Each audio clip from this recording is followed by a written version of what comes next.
The stagecoach lurched to a stop in a cloud of dust, and Eleanor Whitmore stepped onto the wooden planks of Redemption Creek with nothing but a worn carpetbag and a crumpled letter clutched in her trembling hands. The July sun beat down mercilessly on her black morning dress, making her sway with exhaustion and hunger. 3 days without a proper meal, 2 weeks running from Boston, and a lifetime trying to escape her late husband's debts. The creditors had taken everything: the house, the furniture, even her mother's silver.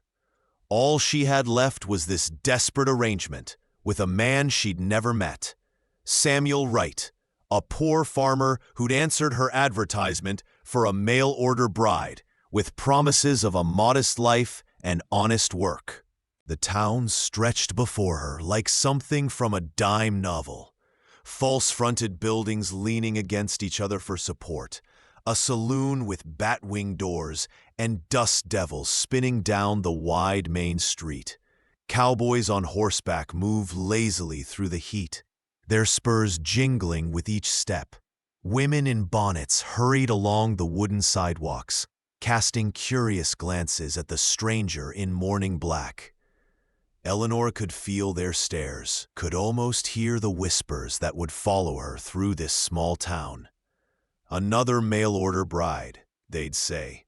Another desperate woman seeking a fresh start in the wild territories. She clutched the letter tighter, reading the address again. Wright Ranch, 3 miles west. The paper was soft from being folded and unfolded countless times during her journey. She'd memorized every word Samuel Wright had written. His neat, careful script speaking of long days working the land alone, of a house that needed a woman's touch, of simple meals eaten in silence. He hadn't promised wealth or comfort, only honest work and a chance to start over. That was more than Eleanor had in Boston, where her late husband's gambling debts had made her a target for men who saw a young widow as an easy mark. Eleanor reached into her pocket, feeling the smooth gold of her wedding band, the last thing of value she owned. The ring Thomas had placed on her finger 5 years ago, before she'd learned that his charm hid a weakness for cards and whiskey. Before the debt collectors started appearing at their door, before she'd found herself truly alone in a city that had no mercy for women without means or protection.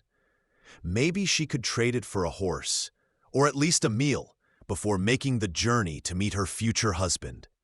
She pushed through the doors of the general store, where a gray-haired woman looked up from behind the counter with suspicious eyes that swept over Eleanor's travel-stained dress and desperate expression. The store smelled of coffee beans, leather, and tobacco, scents so different from the perfumed shops of Boston that Eleanor felt the distance she'd traveled settle over her like a weight. "I need to reach the Wright Ranch," Eleanor said softly, hating how her voice shook. She straightened her shoulders, trying to summon some dignity. "I have this." She pulled the ring from her finger, the metal still warm from her skin. Perhaps someone would trade transportation for it? The right place? The woman's eyebrows rose sharply, and something flickered across her face. Surprise, maybe concern. "You're the mail-order bride, then?" Eleanor's cheeks burned, but she lifted her chin. Pride was a luxury she could no longer afford. "I am. Can you help me?" The shopkeeper opened her mouth to respond, but before she could answer, the door swung open behind Eleanor, and she heard the jingle of spurs, the creak of leather. A presence filled the doorway, tall enough to block the sunlight, solid enough to make the floorboards groan under his weight. The temperature in the room seemed to shift, and Eleanor noticed Martha's expression change from suspicious to respectful in an instant. "Gold isn't what we need here, ma'am. You are." Eleanor turned and found herself staring at a man's chest before her eyes traveled upward. He stood well over 6 feet, with shoulders that strained against a simple cotton work shirt. Dark hair touched his collar beneath a battered hat, and when he removed it, she saw eyes the color of a storm cloud, gray and penetrating, framed by fine lines that spoke of years spent squinting into the sun. A scar ran from his left eyebrow to his cheekbone, white against sun-bronzed skin. He looked nothing like she'd imagined a struggling farmer would look. His hands were calloused and strong, but there was something commanding in his posture, something dangerous in the way his hand rested naturally near the gun belt slung low on his hips. There was an authority about him that made Eleanor think of military officers or ship captains, men accustomed to being obeyed without question. Yet his expression, as he looked at her pale face and trembling hands, held only gentleness. "Samuel Wright?" she whispered. "Sam," he corrected, his voice a low rumble that seemed to resonate in her chest. "And you must be Eleanor." His gaze softened as it took in her pale face, the way she swayed slightly, the hollows beneath her cheekbones that spoke of too many missed meals. "When's the last time you ate?" Yesterday morning, I think." The shop tilted slightly, and suddenly his hand was under her elbow, steady and warm. His touch was careful, almost reverent, as if he feared she might shatter. "Martha," he addressed the shopkeeper, and Eleanor noticed the woman straightened unconsciously at his tone. "Put together a basket. Bread, cheese, that smoked ham you've got, and some of those dried apples. Add it to my account." "Sam Wright, you know you don't have an account here," Martha said. But she was already moving, wrapping food in brown paper with practiced efficiency. "You always pay cash." Something flickered across his face. Annoyance, maybe, or warning. But he just pulled coins from his pocket and laid them on the counter with a deliberateness that suggested this conversation was over. "Then I'm paying cash, and I'll need those supplies I ordered last week." "Already packed and waiting out back," Martha said, her voice softening. She glanced at Eleanor with something like sympathy. "I'll throw in some tea and sugar." "Welcome to Redemption Creek, Mrs. Wright." "Miss Whitmore," Eleanor corrected automatically, then flushed. "For a few more days, at least." Within minutes, Eleanor found herself seated in a sturdy wagon beside this stranger, who was supposed to be her husband. A piece of bread and cheese pressed into her hands. The bread was fresh, still slightly warm, and the cheese was sharp and good. She ate slowly, trying to maintain some dignity, but the hunger won out. She devoured the food with barely concealed desperation, hardly tasting it. Sam said nothing, just guided the horses out of town with easy competence, heading west toward the looming mountains painted purple in the distance. His silence wasn't uncomfortable. It felt patient, like he understood she needed time to gather herself. Eleanor watched his hands on the reins, noting the way he handled the horses with confidence and care, the same way he'd handled her elbow. "Your letter said you had a small farm," Eleanor ventured after a while, her voice stronger now that food had steadied her. "Struggling to manage alone." "Did I?" His mouth quirked slightly, and Eleanor caught a hint of amusement in his storm-gray eyes. "I suppose that's true enough. It's small, and I do manage alone." They crested a rise, and the landscape opened up before them like a painting. Rolling grassland dotted with cattle, their red and brown coats vivid against the green prairie. A creek glittered like a ribbon of silver through the valley, lined with cottonwood trees whose leaves shimmered in the breeze. And in the distance, nestled against a backdrop of mountains, stood a house. Not a soddy or a crude cabin, but a proper two-story ranch house with a wide porch and corrals that stretched toward the horizon. Outbuildings clustered nearby, a barn, a bunkhouse, several storage sheds. This wasn't just a homestead. This was an established ranch, prosperous and well-maintained. Eleanor's heart sank. This wasn't the homestead of a poor farmer. This was a substantial operation. The kind of place that required capital and connections to build, which meant Samuel Wright had lied to her. "Mr. Wright," Sam, I think there's been some mistake. I agreed to marry a man of modest means, someone who needed help with cooking, cleaning, managing a household. That's what your advertisement said you could do." He pulled the wagon to a stop in front of the house and turned to face her fully for the first time since they'd left town. Up close, she could see fine lines around his eyes, the result of squinting into too many sunrises. A small scar near his mouth suggested a past fight, but it was his eyes that held her, steady, honest, and guarded, all at once. I need those things. The fact that I can afford to pay for them doesn't change that I'd rather have a wife. But you lied about your circumstances. No, ma'am. I bent the truth some. There's a difference. He climbed down and came around to her side, reaching up to help her. His hands circled her waist completely as he lifted her down, and for a moment they stood too close, her hands on his shoulders for balance. She could smell leather and sage and something clean and masculine. Feel the solid warmth of him, the careful strength in his grip. I wrote what I thought you needed to hear to get you here safely. A rich rancher looking for a mail-order bride? That draws the wrong kind of attention. Gold diggers, swindlers, people with agendas. But a struggling farmer? That's just a man trying to make a life. Eleanor stepped back, her mind reeling. She'd been prepared for hardship, for endless work and simple living. She'd been prepared to marry a man who needed her labor as much as her company. But this? I don't understand. Why deceive me at all? Surely a man with your means could find a wife without resorting to what? Advertisements? His jaw tightened, and she saw something flash in his eyes.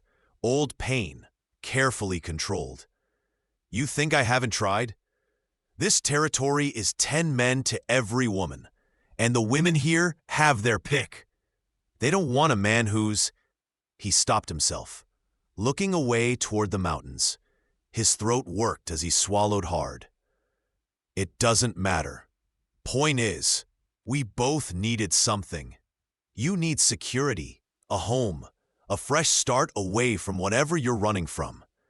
I need someone who won't leave. There was something raw in those last words, something that made Eleanor's chest tighten with unexpected sympathy. This wasn't about household help or convenience.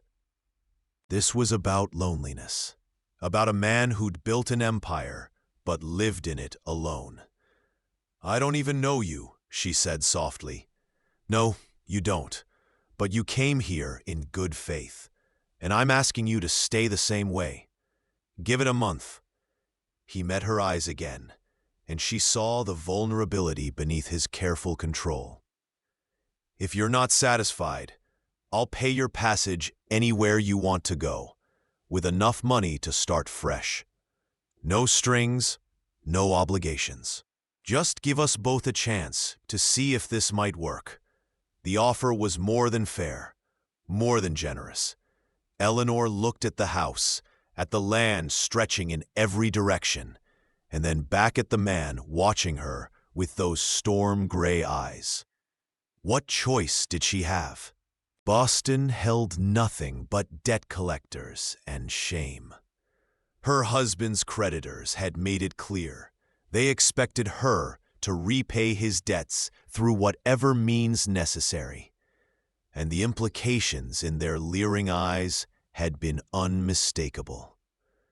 At least here, she'd have food and shelter while she figured out her next move.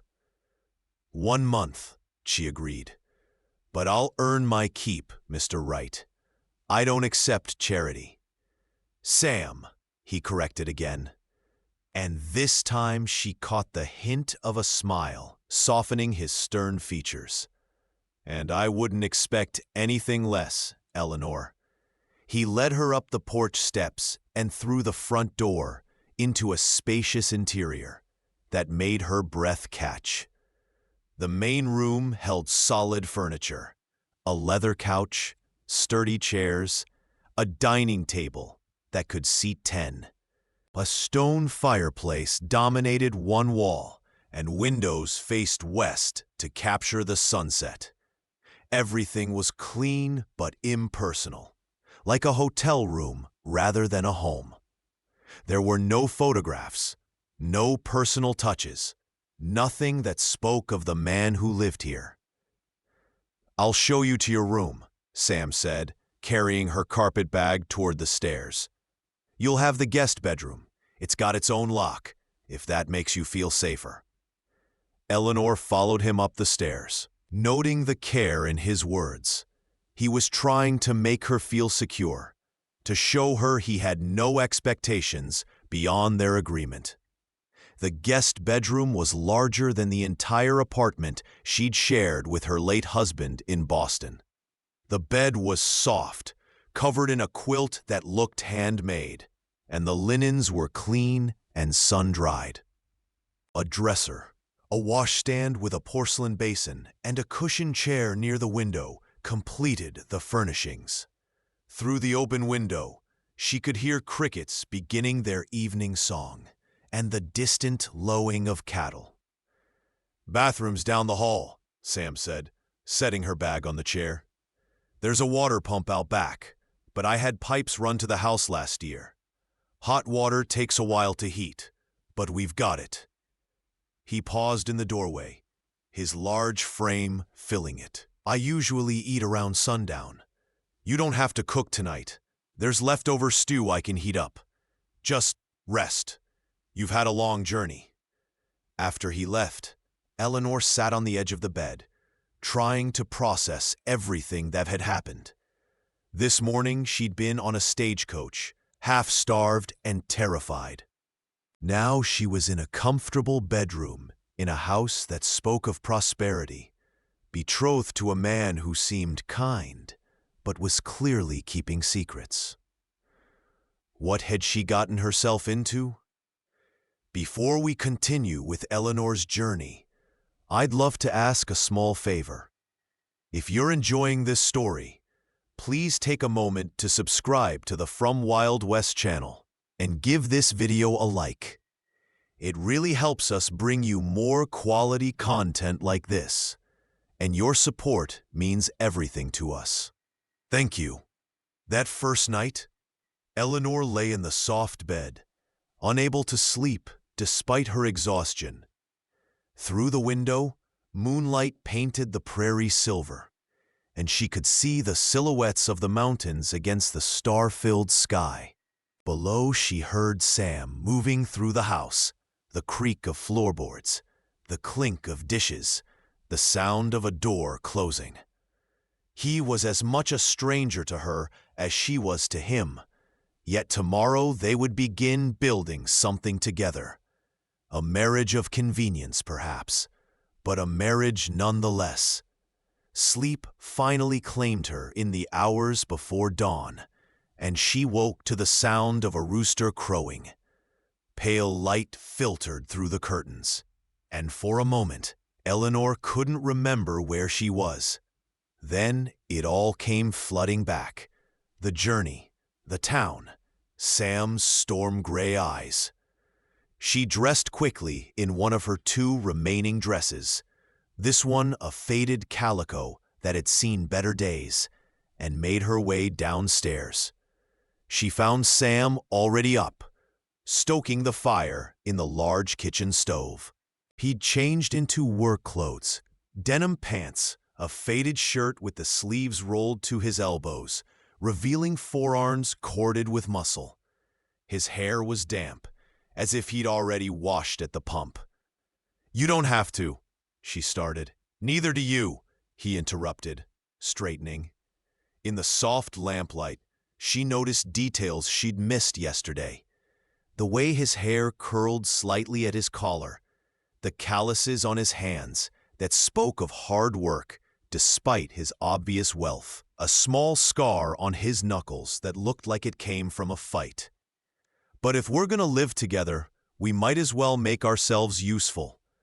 They fell into an awkward dance around the kitchen.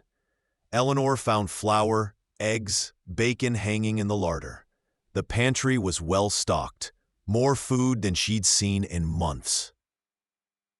Sam brought in fresh water from the pump, started coffee in a battered pot that looked like it had seen years of use. Neither spoke much, but it wasn't an uncomfortable silence. It was the silence of two people trying to figure out how to exist in the same space without stepping on each other's toes. Eleanor mixed biscuit dough with practiced efficiency, her hands remembering the motions her mother had taught her years ago. Sam sliced bacon, laying it in the cast-iron skillet with careful precision. The kitchen filled with the sizzle of meat and the smell of coffee, and Eleanor felt something in her chest loosen slightly. This was familiar. Cooking, making a home, the simple domesticity of a shared meal. "You know how to ride?" Sam asked over breakfast, his tone casual, but his eyes watchful. Eleanor shook her head, embarrassed.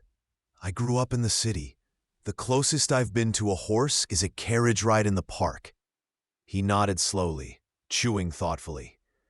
"I'll teach you. Can't live out here without knowing how to handle a horse. World's too big and too empty to be stuck in one place." He paused, then added, "And if something were to happen, an accident, an emergency, you need to be able to get to town on your own." There was something protective in his tone. Something that suggested he'd thought about her safety in practical terms. Eleanor found herself studying him across the table, this complicated man who'd lied about being poor, but was already thinking about how to keep her safe. And so began Eleanor's education in frontier life. Every morning after chores, Sam would lead a gentle mare named Daisy into the corral and patiently teach Eleanor the basics: how to approach, how to saddle, how to mount without spooking the animal.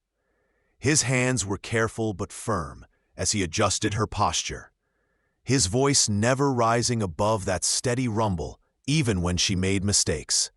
"Heels down, back straight," he'd say, walking beside Daisy as Eleanor circled the corral at a walk. "Horse can feel when you're afraid. Breathe steady. Show her you're confident, even if you're not." "That's remarkably similar to advice for facing life," Eleanor observed one morning, finally managing to post to the trot without bouncing like a sack of potatoes.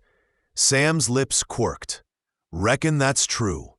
Out here, confidence and competence are sometimes the same thing. You act like you know what you're doing long enough. Eventually you do. Is that how you built all this?" Eleanor gestured at the ranch spread out around them. "Acting confident until it became real?" His expression shuddered slightly. "Something like that." It was during one of these lessons, nearly a week after her arrival, that Eleanor finally asked the question that had been burning in her mind. "Why did you really need a mail-order bride, Sam? A man like you, wealthy, capable, not unpleasant to look at." She felt her cheeks warm at the last part, but pushed forward. "Surely there are women who would marry you without advertisements." Sam was quiet for so long, she thought he wouldn't answer. He stopped walking, his hand resting on Daisy's neck, his eyes fixed on the mountains in the distance. When he finally spoke, his voice was careful, each word chosen with precision. My wife died 5 years ago. Childbirth. The baby too. His voice was flat, factual, but Eleanor could hear the grief underneath, old and deep as a canyon. Her name was Mary.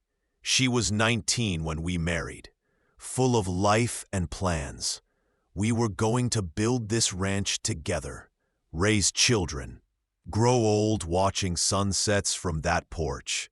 He gestured toward the house. Instead, I buried them both in the plot on the hill behind the north pasture. Eleanor's throat tightened. Sam, I'm so sorry.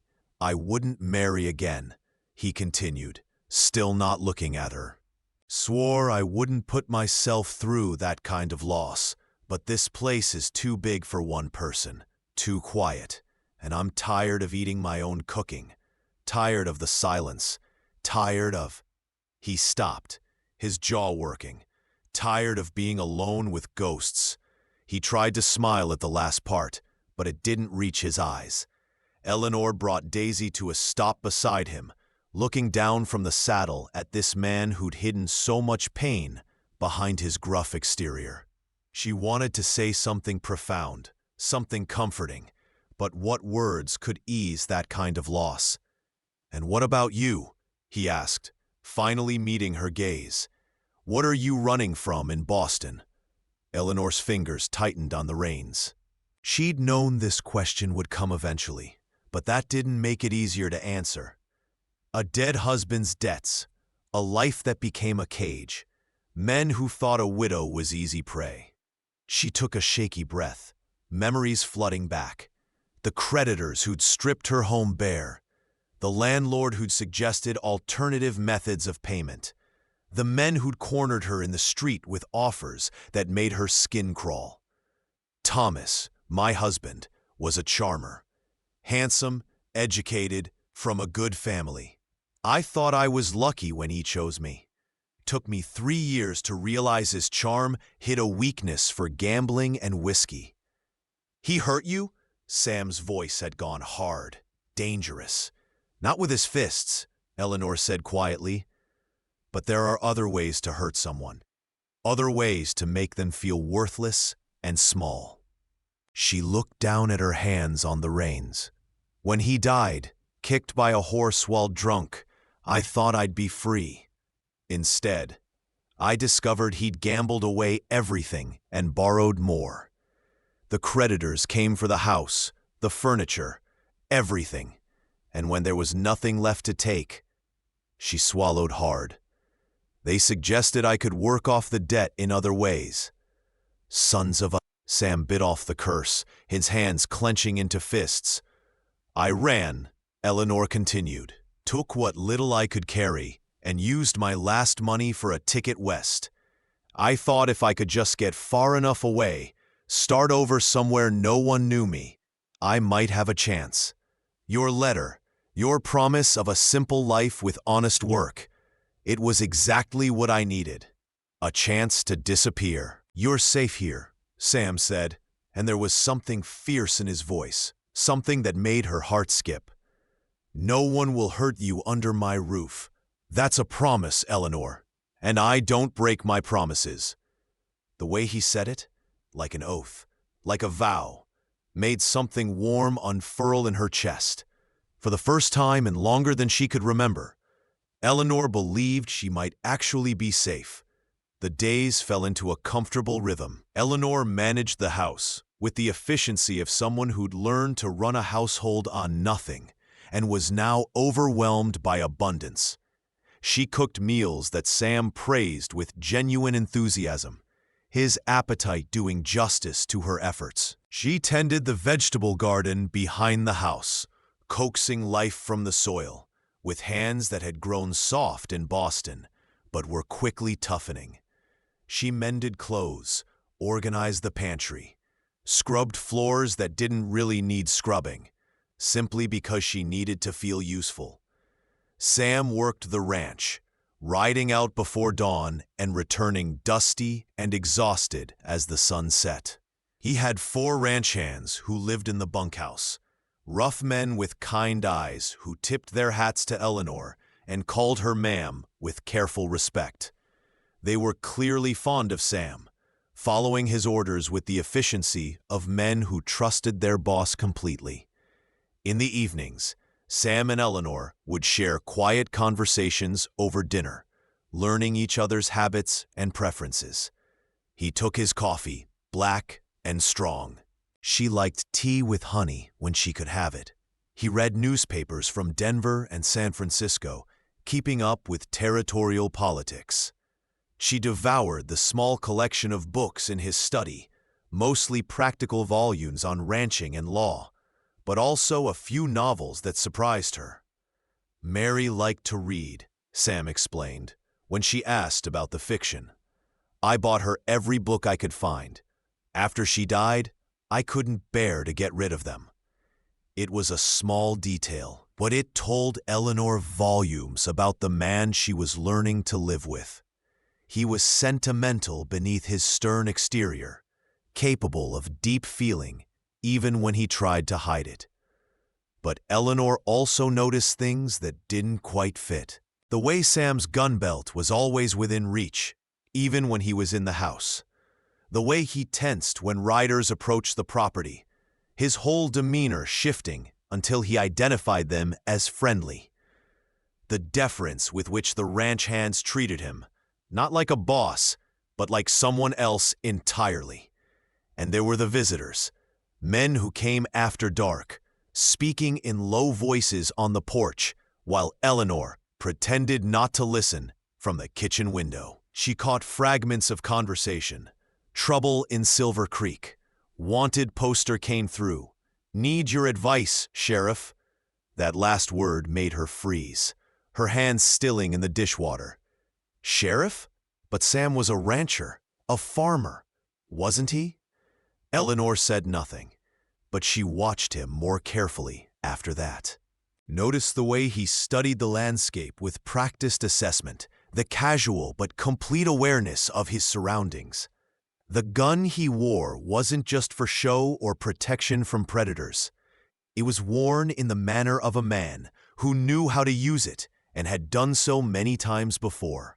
3 weeks into her stay, everything changed. Eleanor was kneading bread dough, her hands working the elastic mass with rhythmic efficiency. When she heard the gallop of approaching horses, not the casual pace of ranch hands returning from work, but the urgent thunder of trouble. She wiped her hands on her apron and stepped onto the porch just as 3 riders tore into the yard, their horses lathered and blowing hard. Sam emerged from the barn, and Eleanor watched in fascination as his entire demeanor shifted in an instant. The easygoing rancher disappeared, replaced by something harder, more dangerous. He moved with lethal grace toward the riders, his hand dropping to his gun in a gesture so natural it was clearly instinctive. Sheriff Wright, the lead rider gasped, sliding from his horse. The animal's sides heaved, foam flecking its mouth. They hit the bank in Silver Creek. 4 men, heavily armed. Jenkins is wounded bad, and they took Miss Carter hostage. Sheriff? Eleanor's world tilted. She gripped the porch railing, staring at Sam, at Sheriff Wright, as he fired off orders with the crisp authority of a seasoned lawman. Gather the deputies. I want men at the mountain pass and the river crossing. Nobody gets through. Tell Doc Wilson to pret for wounded. His eyes flicked to Eleanor, and something like regret crossed his face before his expression hardened again. And get word to the U.S. Marshal in Denver. Tell him John Cade is back in the territory. The name sent a visible ripple through the riders. One of them, a young man with sandy hair, went pale. Cade? I thought he was in prison in Kansas. He was. Got out 3 months ago. Sam's voice was grim. "Now move!" The riders scattered, leaving Eleanor and Sam in a dust-choked silence. He walked toward her slowly, like approaching a spooked horse, his hands raised slightly in a placating gesture. "Eleanor." "Sheriff Wright," she said, her voice sharp as broken glass. Anger flooded through her, hot and bright. "Not Samuel Wright, poor farmer. Sheriff Wright. The legendary Sheriff Wright." Pieces clicked into place, like the tumblers of a lock opening. The deference, the wealth, the gun belt, the scar, the late-night visitors. "You're the man who cleaned up Redemption Creek, who brought in the Morrison gang, who faced down 8 outlaws single-handedly in the Silver Creek Massacre." Her voice broke. "Who lied to me about everything." "Not everything," he said quietly, and she noticed his hands had dropped to his sides, curled into fists. "The rest was true. I did need someone. I am alone here, and I—" He stopped, jaw working as he struggled with the words. "I knew if you thought you were marrying the sheriff, you'd be a target. Everyone I get close to becomes leverage, a way to hurt me. I thought if people believed you were just the wife of a small rancher, you'd be safe. You don't get to make those decisions for me." Eleanor's hands shook with anger and something else. Hurt, betrayal, the sick feeling of having been manipulated. "I have spent my entire life with men deciding what I should know, what I could handle, what was for my own good. My father chose my husband without consulting me. Thomas made every decision about our life without my input. I came here to escape that, and you're just like all the rest. You decided I couldn't handle the truth, so you lied." "I'm nothing like them," Sam, Sheriff Wright, growled, stepping closer. His eyes flashed with something fierce and defensive. "Those men wanted to control you. I want to protect you." "There's not as much difference as you think," Eleanor shot back, her voice rising. "Protection, control, they both require taking away my choices. They both assume I'm too weak or too stupid to make my own decisions." Sam flinched as if she'd struck him. Before he could respond, another rider appeared on the horizon, this one pushing his horse to the breaking point. The animal's hooves threw up great clods of earth, and Eleanor could hear its labored breathing from the porch. The rider practically fell from the saddle, gasping for breath. "Sheriff, they doubled back. They're not headed for the pass. They're coming here." The man bent over, hands on his knees trying to catch his breath. Charlie spotted them heading east. They know about the ranch. Someone must have talked. Sam's face went hard as granite, all expression shutting down except for cold calculation. "How long?" 10 minutes, maybe less." Without another word, Sam grabbed Eleanor's arm, gentle but insistent, pulling her toward the house. "There's a root cellar in the kitchen. You hide there and you don't come out until I come for you. Understand?" "I will not hide while you—" "Eleanor, please." The words sounded torn from him, raw and desperate. His fingers tightened on her arm. And when she looked at his face, she saw fear. Not for himself, but for her. "I've already lost one wife. I can't." His voice broke. "I can't do that again. Please, just this once, don't argue with me."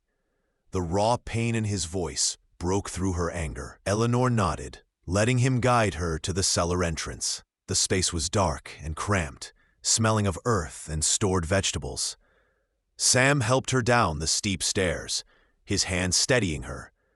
But before the door closed, Eleanor grabbed his wrist, her fingers circling the strong bones. "You come back," she demanded, her voice fierce. "You hear me, Samuel Wright?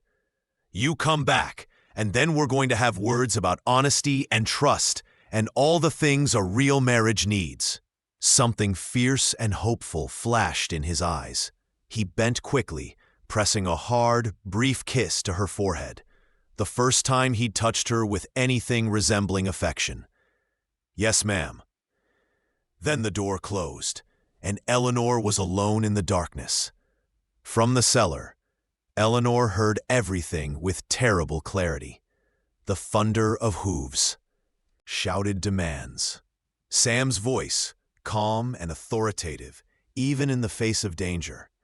"John Cade, it's been a long time." "Sheriff Wright, or should I call you Sam now?" A different voice, mocking and cruel, with an edge of madness that made Eleanor's skin crawl. "Heard you got yourself a mail-order bride. How sweet, how domestic. Left the badge behind to play house? Why don't you have her come out? We'd love to meet the woman who tamed the legendary Sheriff Wright." "She's not here," Sam lied smoothly. "And you're surrounded. My deputies have every exit covered. Surrender now, and I promise you'll make it to trial alive." Cade laughed, the sound sharp and brittle. "Always the hero, always playing by the rules. That's your weakness, Sheriff. Me, I got no such limitations. See, I spent 3 years in that Kansas hellhole thinking about you, thinking about how you put me there, thinking about all the ways I could make you suffer. If you want revenge, take it on me. Leave the town out of it." "Oh, I intend to take it on you," Cade said, and Eleanor could hear the smile in his voice. "But first, I think I'll take that pretty little bride of yours. Figured she might appreciate a real man after being stuck with a washed-up lawman playing farmer." A gunshot cracked the air, so loud it made Eleanor jump. Then another. Then a whole symphony of gunfire, pistols, rifles, the distinctive boom of a shotgun. Eleanor heard shouting, the crash of furniture inside the house, the thud of something heavy hitting the porch. Glass shattered. A man screamed. Then silence. Terrible, endless silence. Eleanor's hands shook as she pushed against the door above her, but something blocked it, something heavy. She pushed harder, using her shoulder, panic rising in her throat. What if Sam was hurt? What if he was dying up there while she was trapped in the darkness? She pushed again, harder, and finally the obstruction gave way. She scrambled up into the kitchen, stepping over an overturned table, and froze. Sam, Sheriff Wright, leaned against the wall, one hand pressed to his side. Blood seeped between his fingers, dark and wet against his shirt. His gun was still in his other hand, pointed toward the floor where a man lay motionless, his vacant eyes staring at nothing. Through the window, she could see more bodies in the yard, and deputies restraining 2 men in irons. "Sam!" Eleanor ran to him, her earlier anger forgotten in the surge of terror that he might be dying. "How bad is it? Let me see." "Just a graze," he said, but his face was pale beneath his tan, and when he tried to push away from the wall, he swayed. "Bullet went through clean. I've had worse." "That's supposed to comfort me?" Her hands were shaking as she helped him to a chair, pulling away his shirt to examine the wound. It wasn't a graze. It was a genuine injury, bleeding freely from both entry and exit wounds in his side. But he was right that the bullet had passed through cleanly, missing vital organs. "You need a doctor." "Doc's on his way for the others." Sam caught her wrist gently. "Eleanor, Be quiet," she ordered, grabbing clean towels and pressing them to his side. Her voice was sharp, but her hands were gentle. "Just be quiet and let me work." She'd learned basic nursing from her mother, who'd volunteered at hospitals during the war. Her hands moved with surprising steadiness as she cleaned the wound, relieved to find it was serious but not fatal. Sam watched her the entire time, his gray eyes following every movement of her hands, every expression that crossed her face. "You didn't hide," he observed, his voice rough with pain and something else. "No, I didn't." "You don't follow orders very well." "No, I don't."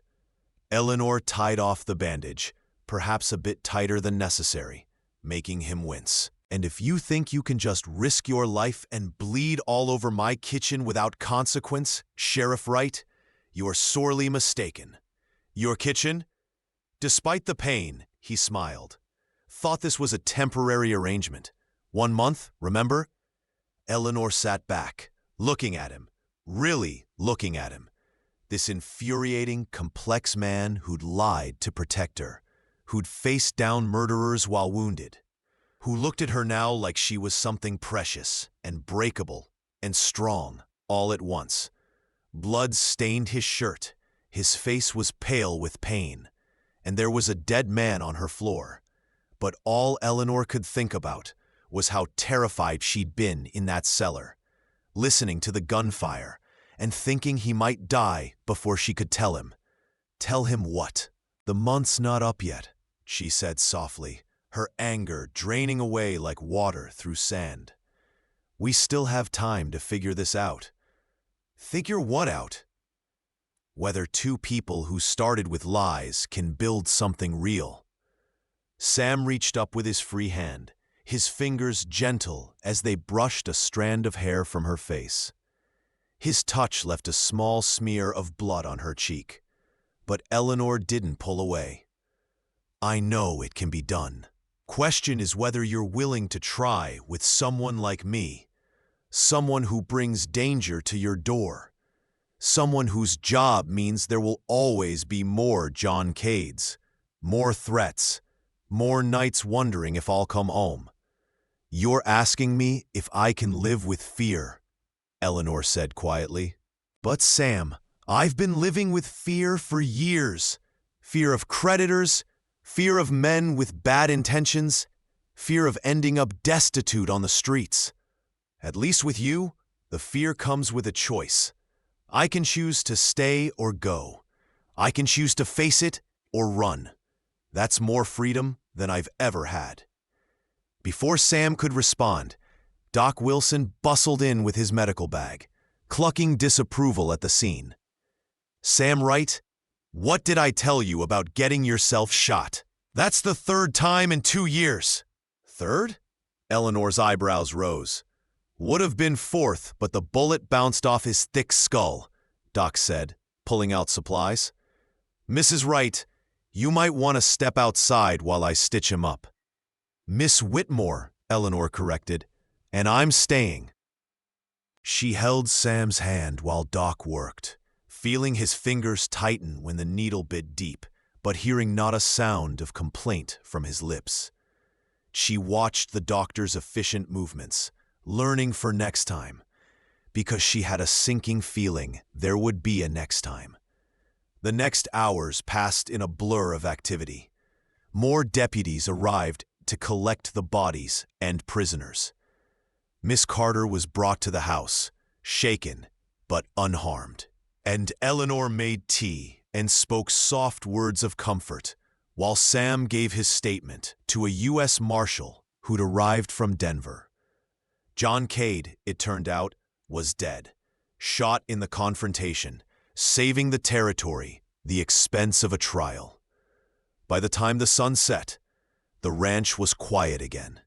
The bodies had been taken to town, the prisoners locked in jail, the witnesses sent home.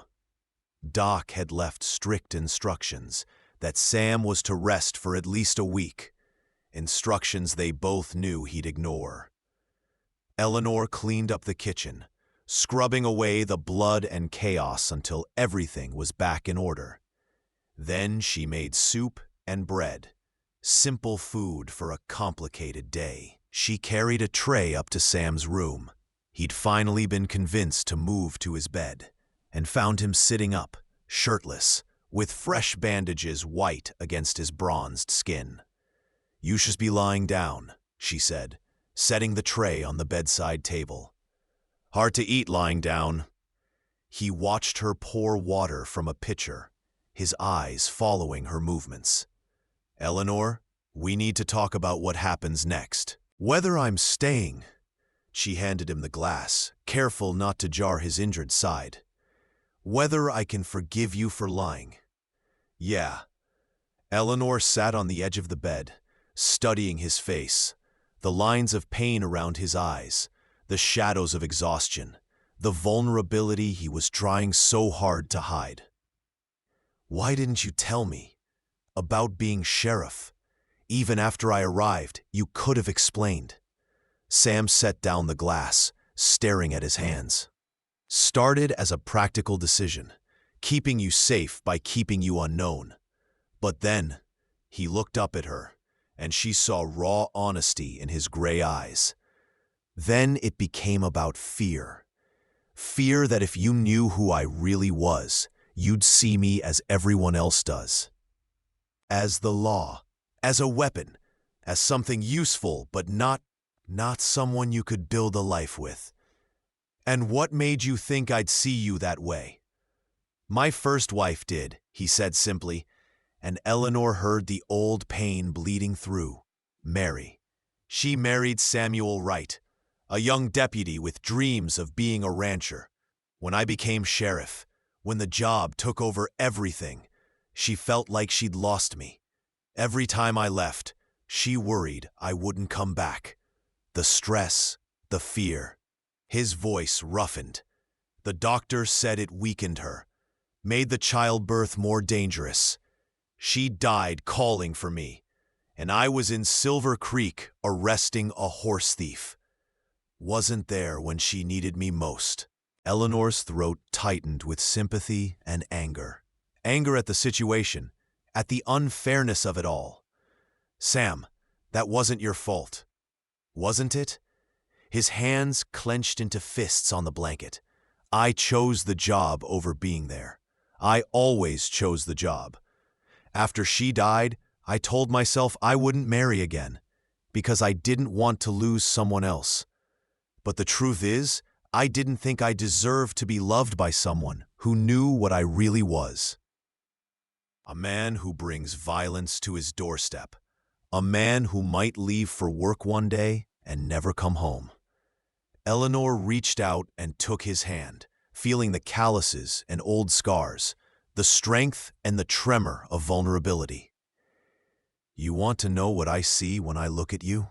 I see a man who fed a stranger when she was hungry, who taught me to ride with patience when he could have been impatient, who faced down killers to protect not just me, but an entire town and a young woman he'd probably never even met." She squeezed his fingers. "Yes, you lied about who you were, but you showed me what you are. A good man trying to do right in a hard world." "Eleanor, I'm not finished," she said firmly, echoing his own words from that first day. "I also see a man who's scared, who thinks his job makes him unlovable, who's been punishing himself for 5 years for something that wasn't his fault. Mary's death was a tragedy, but it wasn't your fault.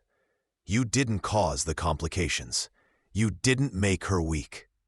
You were doing your job, serving your community, trying to make the world safer for everyone, including her." Sam stared at her like she'd revealed something fundamental, some truth he'd been blind to for years. "I don't know if I can forgive myself." "Then let me help you," Eleanor said softly. "Because here's what I've learned. The question isn't whether I can love a sheriff. The question is whether you can forgive yourself enough to let yourself be loved." Sam reached up with his free hand, cupping her face with a gentleness that made her heart ache. "I don't deserve you." "Probably not," Eleanor agreed, leaning into his touch. "But you're stuck with me anyway. If I'm staying, and I think I am, Then we do this right. No more lies. No more trying to protect me by keeping me ignorant. We're partners, Sam. That means we face things together. Together, he whispered, testing the word. Then he drew her closer, mindful of his injured side, and pressed his forehead to hers. I love you. I think I started loving you when you tried to trade your wedding ring for transportation. Such fierce dignity in the face of desperation. I knew then you were stronger than you looked. And I love you. Eleanor whispered back, feeling the truth of it settle in her chest like something inevitable. Even though you're a stubborn, secretive, overprotective lawman with a martyr complex and a tendency to get shot. He laughed, then winced. Go slow with the insults. My side hurts. Oh, you haven't heard anything yet, Sheriff Wright. I have weeks' worth of complaints saved up. But she softened the words by leaning in and kissing him. Softly at first, then deeper as his hand slid to the back of her neck and pulled her closer. When they finally pulled apart, both breathing hard, Sam rested his forehead against hers.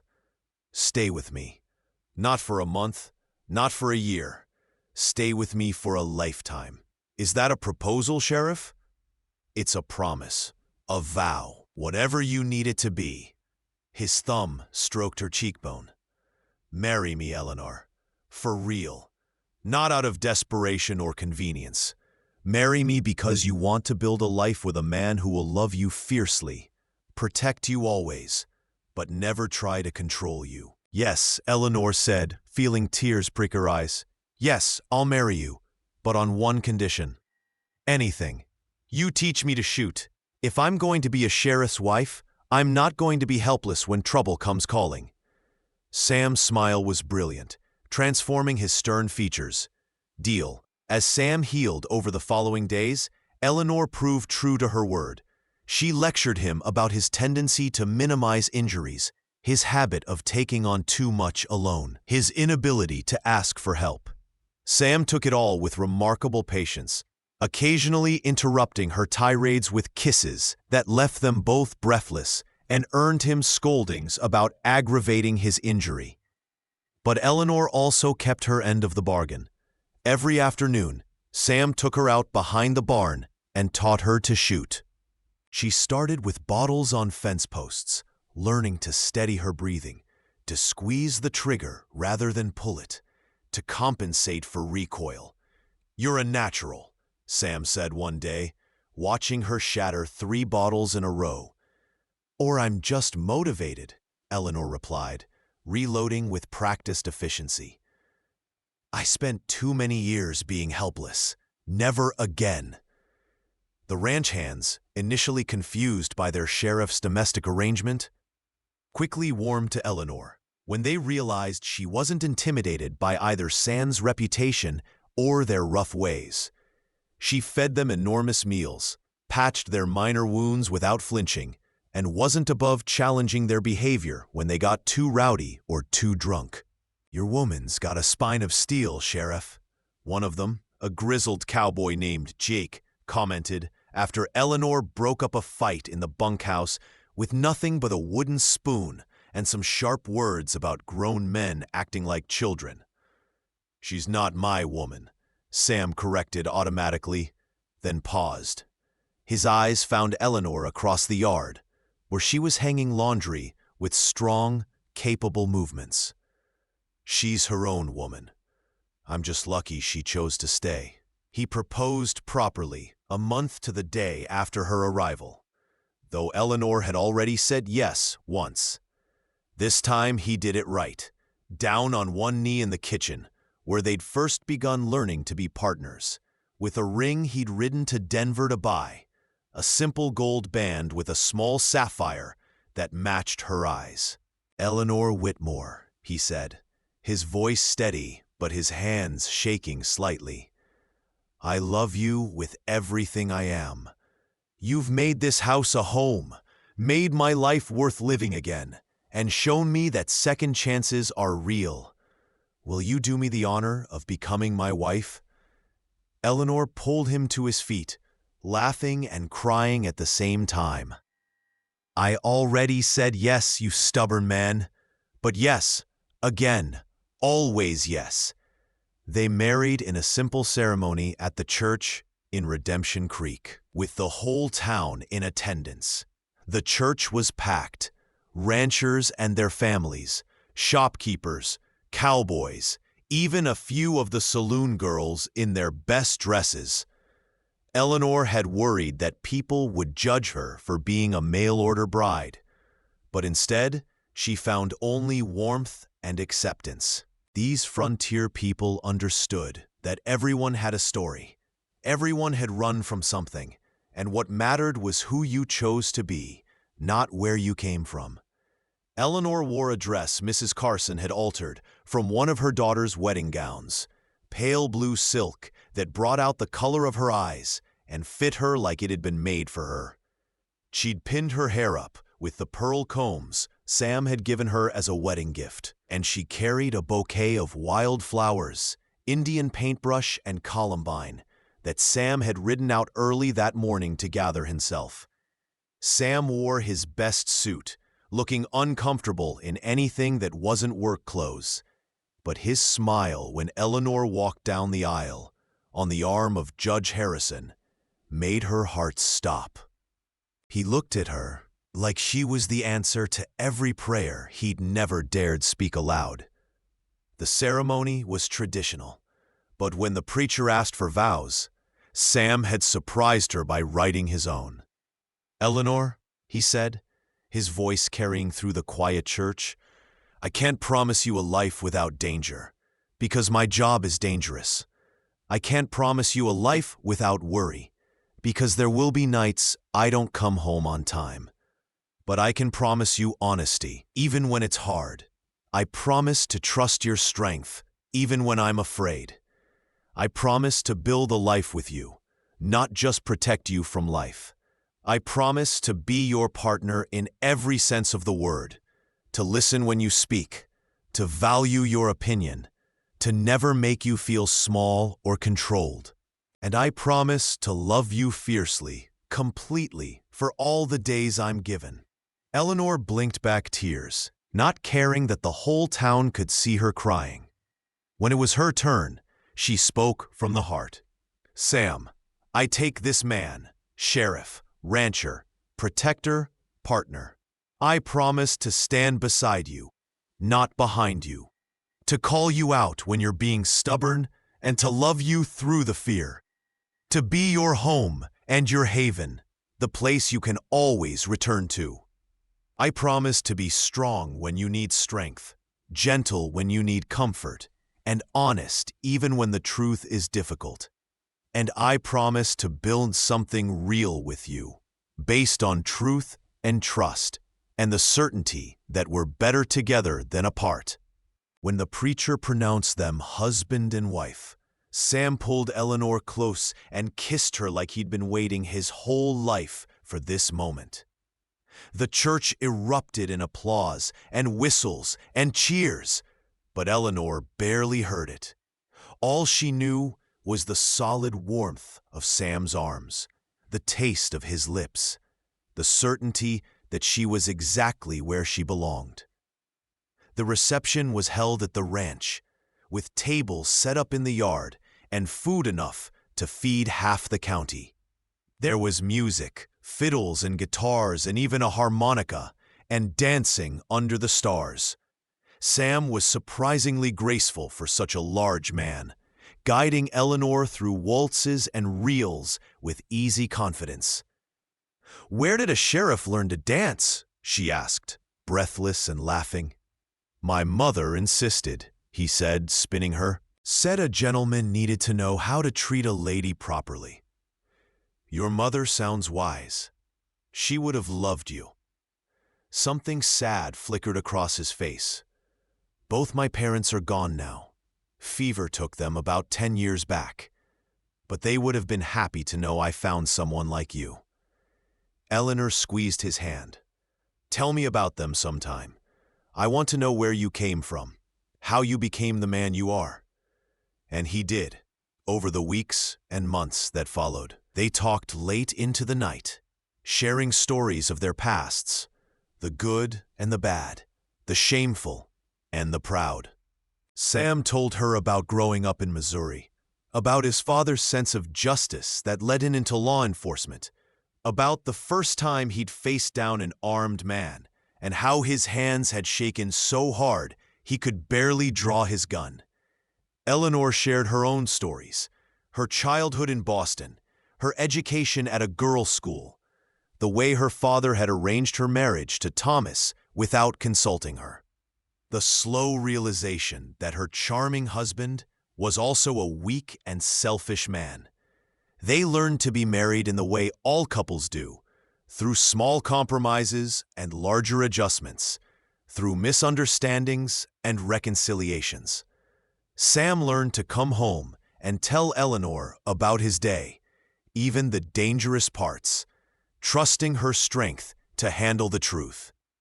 Eleanor learned to accept that some nights she'd pace the floors worrying, and that was the price of loving a man who stood between civilization and chaos. The months brought challenges.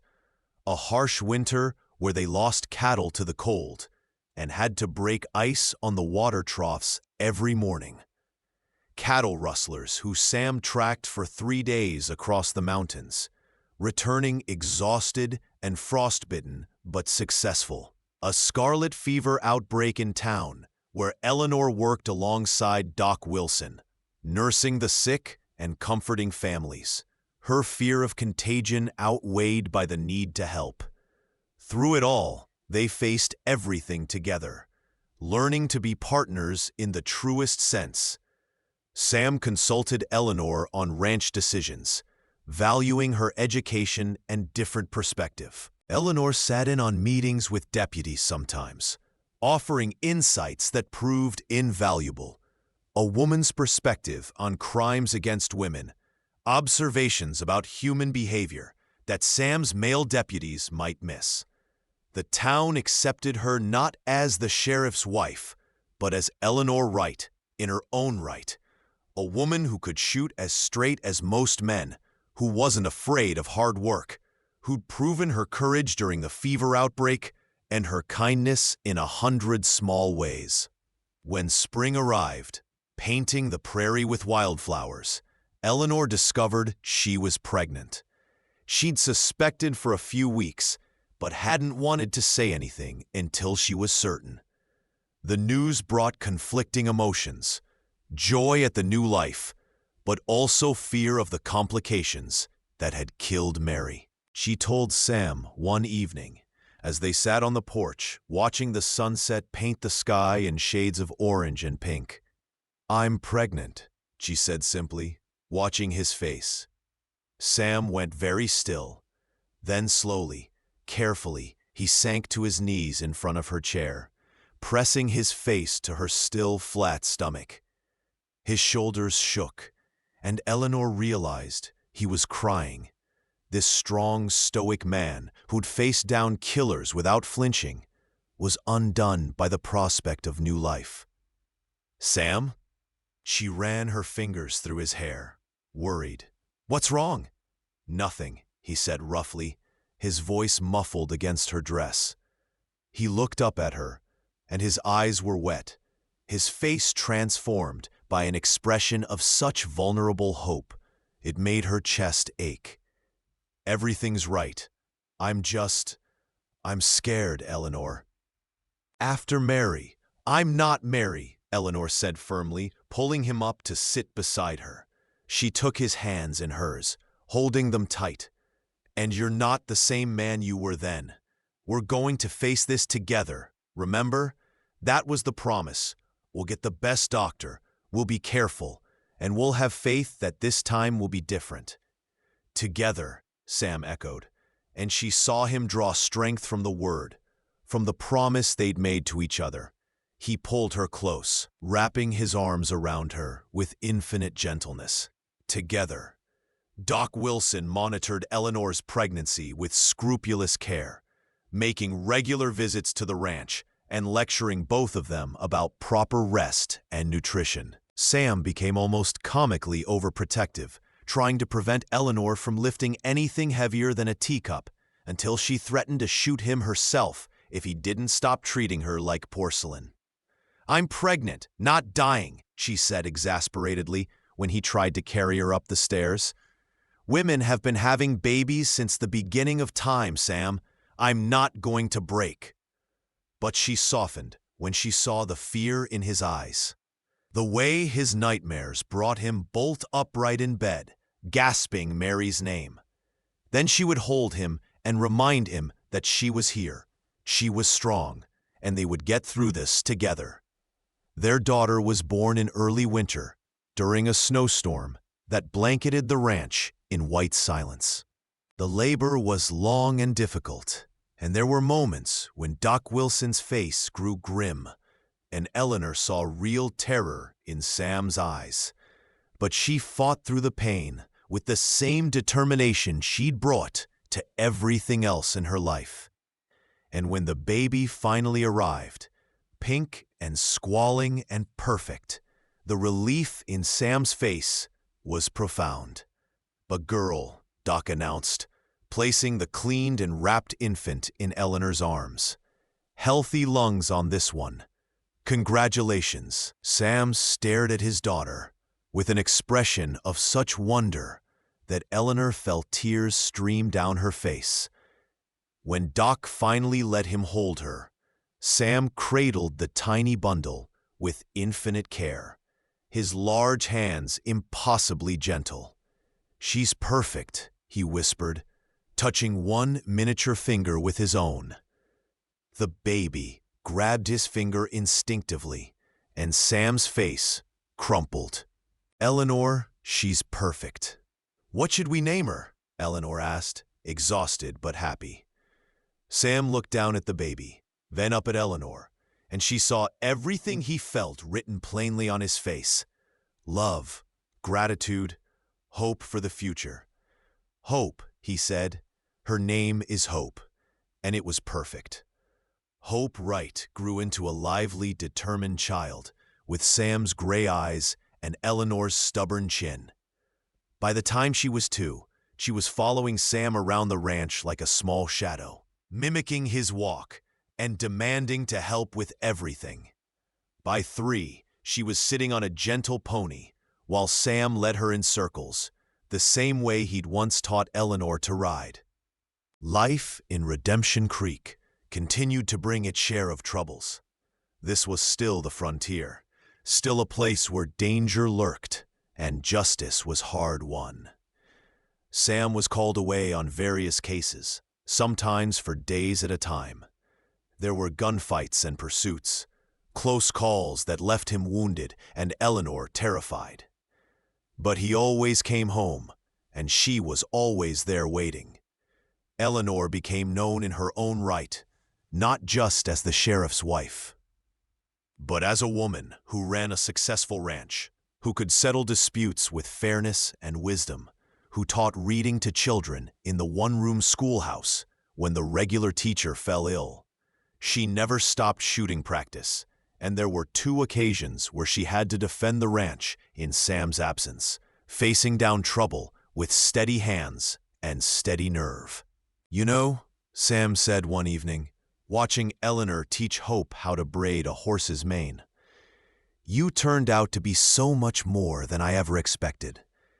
Eleanor smiled at him over their daughter's head. "What did you expect? Someone to cook and clean?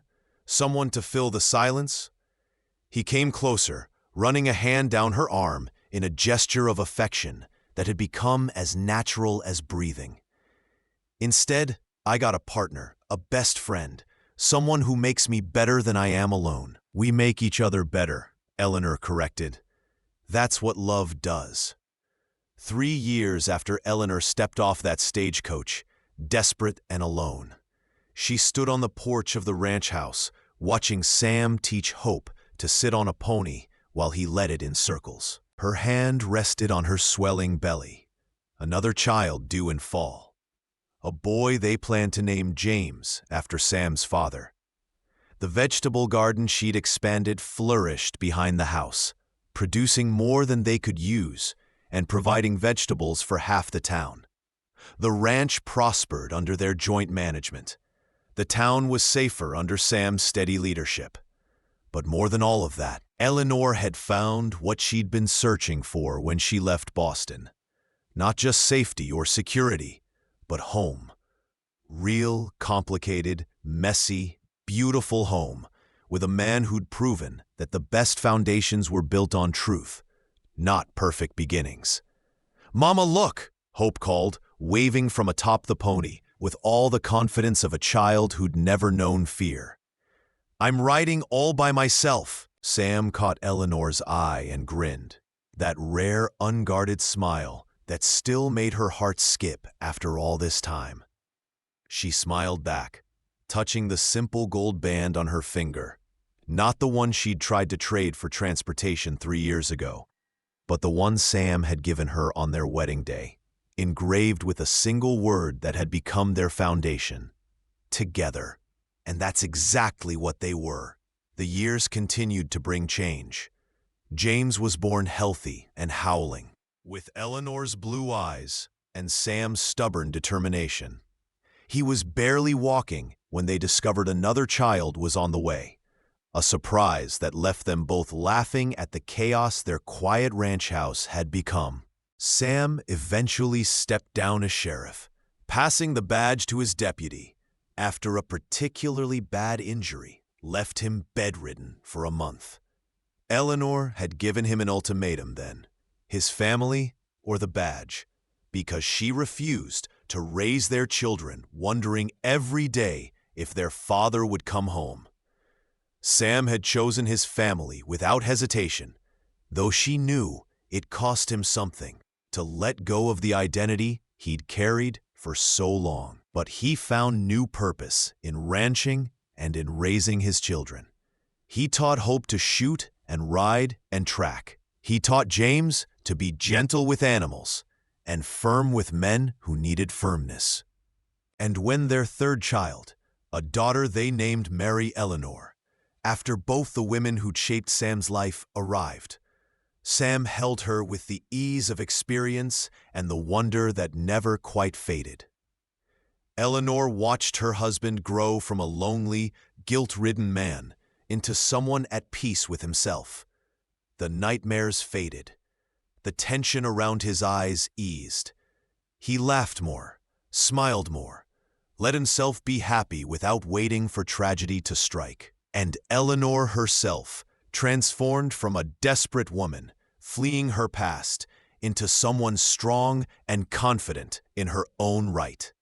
She took over management of the ranch books, proving to have a head for numbers that kept them profitable even in lean years.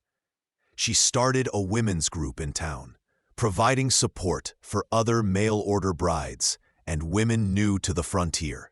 She never forgot what it felt like to be alone and desperate, and she made sure no other woman in Redemption Creek would have to feel that way.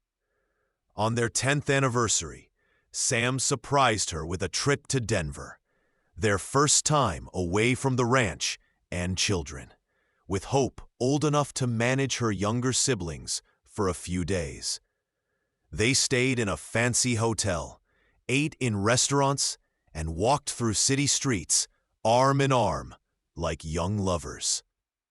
"Do you ever miss it?"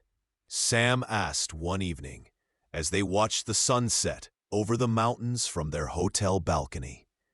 "Boston, city life, the sophistication you grew up with?" Eleanor leaned back against his chest, feeling his arms come around her waist, in a gesture that had become as familiar as breathing. "No," she said honestly. "I miss who I thought I could be before life taught me otherwise. But that girl died in Boston, Sam. The woman I became, the woman I am, she was born in Redemption Creek, with you." Sam kissed the top of her head, and she felt him smile against her hair. "Best thing I ever did was write that letter." "Best thing I ever did was answer it," Eleanor replied. "Even though you lied about being a poor farmer." I was poor, Sam protested. Poor in spirit, poor in happiness, poor in everything that mattered. The money and land meant nothing without someone to share it with. Elena turned in his arms, looking up at him. This man who'd become her everything, who'd shown her that love wasn't about control or possession, but about partnership and mutual respect. Gray threaded his dark hair now, and new lines marked his face, but his eyes still held that same storm-gray intensity that had captured her heart. "I love you, Samuel Wright," she said softly. "My sheriff, my rancher, my partner, my home." "And I love you, Eleanor Wright," he replied, lowering his mouth to hers. "My strength, my heart, my reason for everything." They returned to the ranch a few days later to find everything in mild chaos. James had let the chickens out. Mary had somehow gotten flour in her hair and all over the kitchen. And Hope had organized them all into putting on a welcome home play that involved costumes made from curtains and blankets. Sam and Eleanor stood in the doorway, surveying the disaster, and started laughing. This was their life. Chaotic, messy, loud, and absolutely perfect. 15 years after Eleanor stepped off that stagecoach, with nothing but a carpetbag and desperate hope, she sat on the porch, watching the sunset paint the sky in familiar shades of orange and pink. Sam sat beside her, his hand holding hers, their fingers intertwined with the ease of long practice. Hope was in town, courting a young rancher's son who made Sam suspicious and protective. James was in the barn, tending his horse with the same methodical care his father had taught him. Mary was inside, helping with dinner preparations and chattering about the book she was reading. "Do you ever think about how we started?" Eleanor asked softly. "With lies and desperation and two people who didn't know if they could trust each other?" "Every day," Sam replied, "and I thank God for it. Because those lies led to truth. That desperation led to hope. And those two scared people learned to build something real and lasting and good."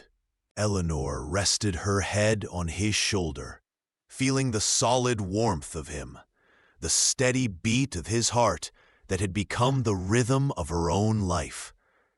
She agreed to marry a poor farmer by letter, she murmured, quoting the story they'd sometimes tell their children, not knowing he was the legendary sheriff in disguise. "But she stayed when she learned the truth," Sam continued, the way he always did. "And together they built something better than either had dreamed possible. Together." The word that had become their foundation, their promise, their entire life, distilled into one simple concept. They weren't perfect. They still argued sometimes, still hurt each other's feelings, still struggled with fears and doubts. But they faced everything together, and that made all the difference. As darkness fell and stars began to appear in the vast Montana sky, Eleanor and Sam Wright sat on their porch, hands clasped, hearts intertwined, living proof that the best love stories don't start with perfection.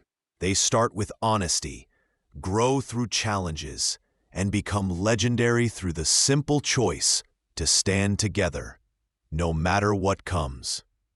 And that, Eleanor thought, as Sam squeezed her hand, was the only kind of legendary that really mattered. Thank you so much for listening to this story. I'd love to know where you're enjoying this tale from.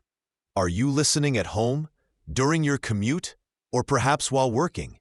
Please subscribe to the From Wild West channel and share your thoughts in the comments below. What did you think of Eleanor and Sam's journey?